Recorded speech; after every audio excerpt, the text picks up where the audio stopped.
Un mouvement appelle à la mobilisation derrière un slogan choc, bloquons tout. Des appels à tout bloquer en France le 10 septembre se profilent et se multiplient surtout sur les réseaux sociaux. Depuis quelques semaines, quelques mois, on voit émerger cette mobilisation du 10 septembre avec beaucoup de mystères. Bloquons tout et comme son nom l'indique, il propose de bloquer le pays à partir du 10 septembre pour une durée indéterminée. C'est le mot d'ordre qui circule depuis la mi-juillet sur les réseaux sociaux. Mais c'est pas possible que le pays reste dans cette situation pendant 1 an et demi ou 2 ans. C'est pas possible, ça va péter à un moment.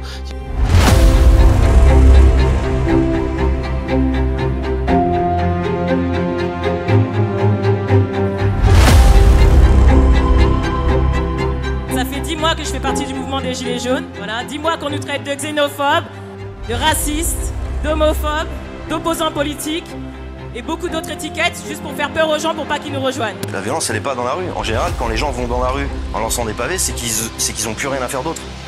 Donc on va dire, je sais pas, respirez d'un poumon, mettez le chauffage à 19 degrés, arrêtez de vous plaindre. Et dans le même temps, ceux qui vous disent ça font un G20 en allant tous là-bas en jet privé et en consommant je sais pas combien de milliers de litres de kérosène. Ouais. On se souvient de vous comme l'une des figures des Gilets jaunes. Et pourquoi j'ai voulu vous recevoir ce matin ? Parce qu'on dit beaucoup que ce qui nous attend le 10 septembre est peut-être un mouvement d'une forme de gilet jaunisation de la France. Qui prend les décisions dans ce pays ? C'est le gouvernement. Qui vous dit, à chaque fois qu'il y a quelque chose qui ne va pas, mesdames, messieurs, mes chers compatriotes, on gère. Tout va bien se passer.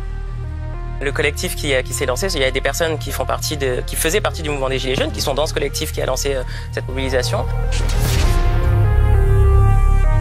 C'est pas français, c'est systémique. En tout cas, nous on parle de la France, parce que voilà, ici on... Oui, mais ça change pas le problème.